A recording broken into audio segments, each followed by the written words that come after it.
Você conseguiria fazer uma projeção do que está para ocorrer nos próximos dias no país? Como é que você imagina, né, o que está sendo montado? E o que você achou da ação dos governadores? Eu achei tímida, não sei o que você achou. Acho que dá para a gente pensar o seguinte: os governadores eles não formam um bloco coeso, muito pelo contrário, né? Tem várias questões, várias disputas, inclusive muitos apoiam a gestão Bolsonaro. Então, não é interessante para os governadores, para alguns deles, se colocarem como antagonistas, até porque eles sinalizariam a ideia que estaria sendo liderados pela oposição, seja pelo governador do Piauí, que coordena o Fórum de Governadores, seja pelo governador de São Paulo, que é um dos pré-candidatos à presidência da República. Mas isso não. O que importa é o que o Dória fez ontem, foi em relação ao coronel Alexandre Lacerda, foi importantíssimo para o sinal dos governadores. Quem é o comandante supremo, para usar a expressão que o Bolsonaro gosta, das forças policiais militares, é o governador. E o governador mostrou que quem manda, quem decide quem vai ocupar posto de direção é o governador.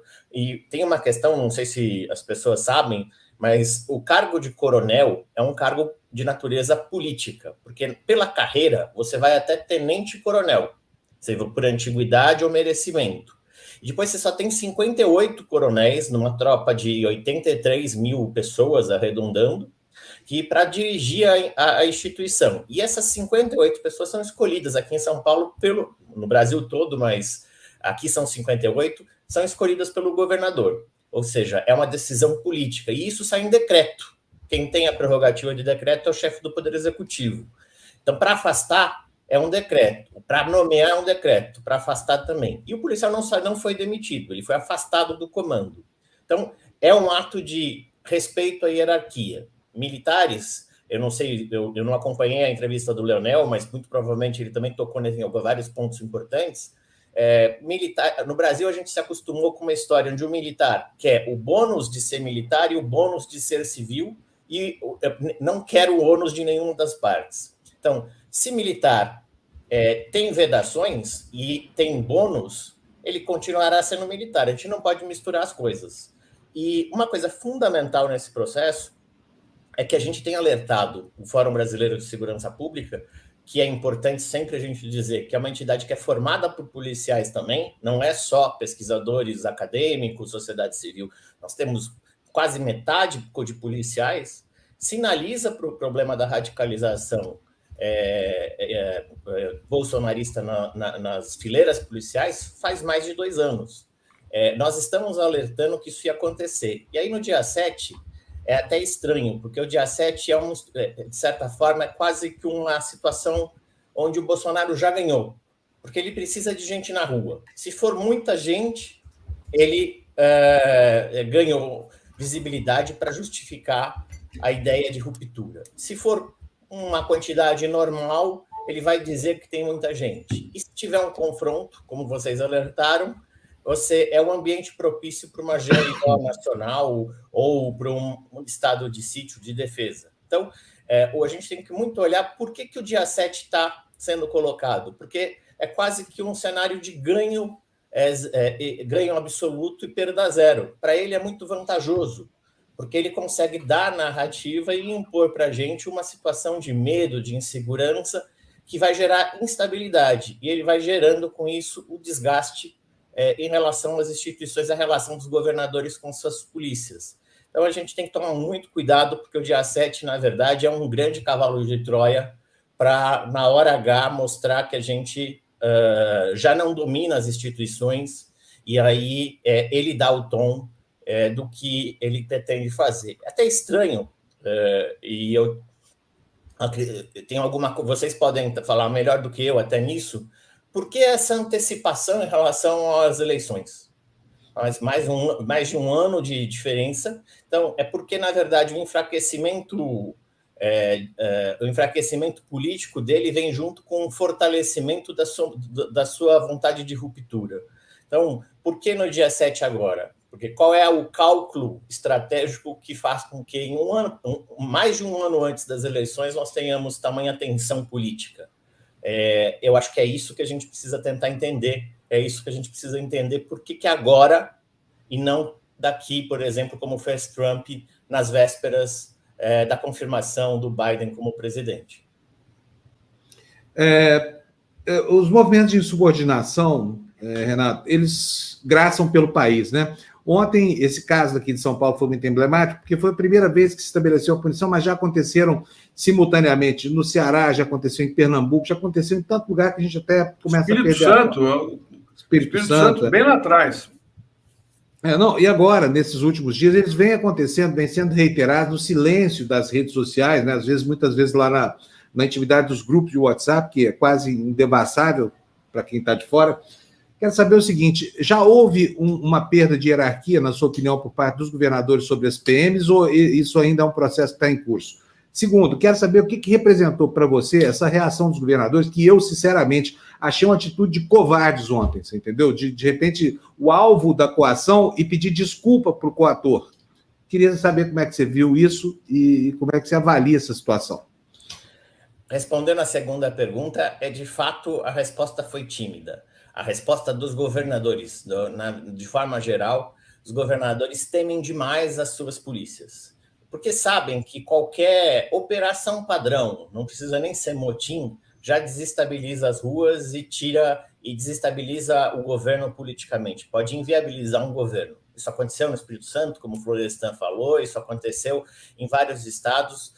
Desde 90 para cá, nós tivemos mais de 700 movimentos grevistas, e isso sempre gera uma situação de instabilidade muito grande. Então, na realpolitik, ou seja, na forma de fazer a política ali no dia a dia, muitos temem enfrentar suas polícias.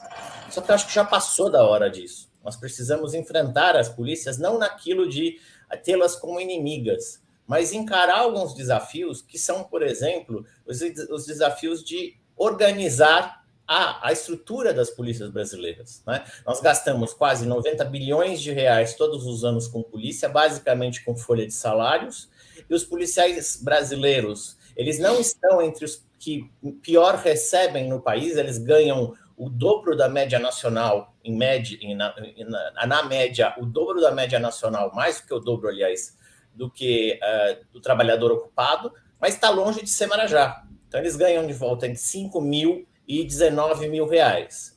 Isso é um salário que precisa ser pensado para 650 mil pessoas na ativa. Então, o que acontece? Tem várias questões que a gente teria que olhar que o governador poderia dar resposta rápida. Por exemplo, reorganizar salários.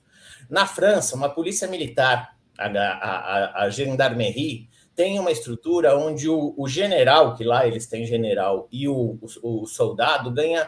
A diferença entre eles é de, no máximo, 5 vezes. Aqui, a média é de 15,9 vezes nas forças policiais. Ou seja, o soldado vai para a rua sabendo que o chefe dele ganha 16 vezes mais. Ele sai na rua para enfrentar uma série de situações de vida ou morte, e, ao mesmo tempo, o delegado ganha um valor muito maior. Isso gera instabilidade, isso está na mão do governador. Isso não é ideológico, isso dá para resolver. Mas a gente tem que lembrar que, nesse momento, não pode ter uma série de reajustes e assim por diante. Desculpa, Manus, a sua primeira pergunta foi? Se o movimento de indisciplina já está generalizado, se ainda há controle dos governadores sobre as polícias, ou se já é perceptível esse clima de motim, de insubordinação, com o qual o Bolsonaro conta, aliás, para perpetrar a aberração do seu golpe. Esse clima já estava imposto no Brasil no finalzinho de 2019, com vários estados organizando greves e motins. E aqui a gente lembra o Ceará, que foi o caso onde aconteceu, mas tinha Paraíba, Rio Grande do Norte, Santa Catarina, Espírito Santo, um pouco do Rio de Janeiro, a Bahia, e estados onde nós tínhamos movimentos reivindicatórios muito, muito fortes postos. E na verdade, nós temos um movimento onde duas coisas aconteceram de lá para cá. Uma foi a resposta que o governador do Ceará deu, dizendo: não vou anistiar policial amotinado. Isso ajudou a conter portanto, mostra que ainda existe formas e autoridade para conseguir segurar os policiais, e a outra foi a PEC emergencial, que proíbe reajustes salariais, e os governadores não podem reajustar os salários porque isso é uma decisão do governo federal. Isso tirou do governo federal, isso tirou do Bolsonaro uma arma poderosa de poder induzir os policiais a se confrontarem com os governos, principalmente de oposição. Os governadores não podem reajustar salários em função da PEC emergencial, essa foi uma decisão do governo federal, e aí os policiais sabem que, nesse momento, negociação salarial passa pelo fim da pandemia, pelo fim da PEC emergencial, e no momento de crise econômica. Só que agora, acabando a pandemia, o Bolsonaro vem com tudo de novo para resgatar esse clima de animosidade.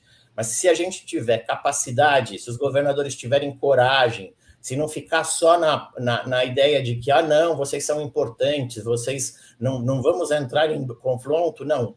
Policial amotinado, policial grevista, com greve ilegal, precisa ser responsabilizado.